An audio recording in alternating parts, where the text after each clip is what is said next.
know you heard that yourself. This is a case that nobody wanted to bring, including Alvin Bragg. It was just at the last minute they decided to do it. It's a case that, if you're looking back, it goes back many, many years, 2015, maybe before that.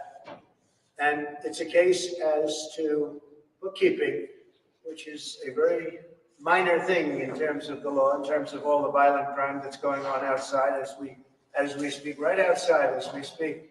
But this is a case where you pay a lawyer, he's a lawyer, and they call it a legal expense. That's the exact term they used, legal expense, in the books. And another thing that wasn't even said was we never even deducted it as a tax deduction. So that takes a whole vast area. Most people want to deduct everything. We never even took it as a tax deduction. But they called the payment to a lawyer a legal expense in the books. They didn't call it construction. They didn't say you're building a building. It called a payment to a lawyer because, as you know, Cohn is a lawyer, represented a lot of people over the years. Now, I'm not the only one. And wasn't very good in a lot of ways in terms of his representation, but he represented a lot of people. But he puts in an invoice or whatever, a bill, and they pay and they call it a legal expense. I got indicted for that.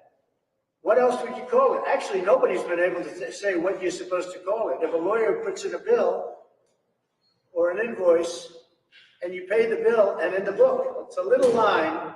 That's a very small little line. I don't know if you could even write more than 2 words. It's not like you could tell a life story. They marked it down to a legal expense. This is what I got indicted over. Think of it. I got indicted. I'm the leading candidate. I'm beating Biden. I'm beating the Republicans now. I have the nomination. And this is what they try and take me off the trail for. That check's being paid to a lawyer. He is a lawyer, or was a lawyer. And also the things he got in trouble for were things that had nothing to do with me. He got in trouble, he went to jail. This had nothing to do with me. This had to do with the taxi cab company that he owned, which is just something he owned, and medallions and borrowing money and a lot of things, but it had nothing to do with me. He represented a lot of people over the years. But they take this payment and they call it a legal expense, and you heard it today for the first time. This is what I got indicted over. This is what took me off and takes me off the campaign trail, because I should be in Georgia now. I should be in Florida now. I should be in a lot of different places right now campaigning, and I'm sitting here. And this will go on a long time. It's very unfair. The judge is conflicted, as you know. It's very unfair what's going on. And I should be allowed to campaign. And whoever heard of this, you got indicted for that? People in the court just said to me, I can't believe it. This is the case. So we did nothing wrong. The other thing is, if this were such a great case, why didn't the Southern District bring it? Who looked at it, turned it down? Why didn't numerous other agencies and law enforcement groups look at it? Because it was shown to everybody. And very importantly, why didn't the federal elections do anything about it? Because this is federal, it's not state. They're trying to make it a state case, whatever. And it's not state, it has nothing to do. It's never happened before, I believe. Never happened before. This has never happened before, when the state tries to insert itself in federal elections. Nobody's ever seen it. But you know, federal elections took a total pass on it. They said essentially nothing was done wrong, or they would have done something about it. They're tough. They would have done something about it. But they said nothing, and they said, we're going to take a pass. Because they couldn't even believe it. Actually, if you read their letter, they couldn't even believe it. They were incredulous. And yet, Bragg mixed it up. Now, with Bragg, if you look, when he first came in, he didn't want to do it.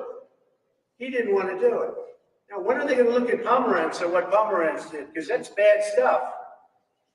And when are they going to look at all the lies that Cohen did in the last trial? He got caught lying in the last trial. So he got caught lying, pure lying. And when are they going to look at that? Now we'll go to another subject, because just a few blocks away, as you know, they had a trial on the $175 million. That's Letitia James. It's all coming out of the White House, by the way. And that's in front of Judge Engoron. And the judge really didn't know anything. He didn't know about collateral security. He said, supposing it goes down. Well, it doesn't go down because it's cash. I put up $175 million in cash, and we have a bonding company do it. And he challenged the bonding company that maybe the bonding company was no good. Well, they're good, and they also have $175 million of collateral, my collateral. But the judge didn't know anything about it. He didn't know what the $175 million cash meant. He had no idea what anything meant. And he had no idea what he did in the trial. And he charged me hundreds of millions of dollars on something where I'm totally innocent. But if you look at what happened today, Judge Engoron should not have done that trial. Should have gone to the business division where they have complex business trials. But actually, it should have never been brought because I didn't overestimate. You know, they say I overestimated. If you look at the numbers, they're underestimated. I underestimated. I did the opposite of what they said. And the reason that they tried to, and they did it for their own narrative, they valued a $1 billion asset at $18 million. They valued other assets in as little, in order to build their narrative. They want to build a narrative. But if you look, and I have a complete record of what happened, Judge Engoron had no idea what was going on, didn't understand the most simple concepts.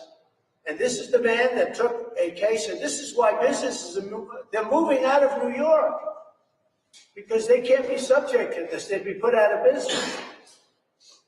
They're moving out of New York because of it. But Judge Engoron had absolutely no idea what had happened. He didn't realize we put up 175. When he found out we put it up, he said, what happens if it goes up or down? I said, it doesn't, or they said it doesn't go up or down. It's cash that we put up, all cash. Very few people could do that. And the deal was approved with the Attorney General. You can believe that. But the deal was approved. She just tried to embarrass everybody, and she tried to embarrass a very good bonding company by saying they weren't creditworthy. Well, they were creditworthy, and what was more important is they had as security $175 million that I put up. But the point here is that the judge had no idea what was happening. And this is the same judge that 2 months ago made a ruling that shook the world. It shook the world because everyone knows going to that trial, I did nothing wrong. And over here, I did nothing wrong also. This is a Biden witch hunt to keep me off the campaign trail. So far, it's not working because my poll numbers are higher than they've ever been because the public understands that it's a witch hunt. Thank you very much. Mr. Trump, what was it like hearing the Access Hollywood team? Are you worried about story being testifying against you?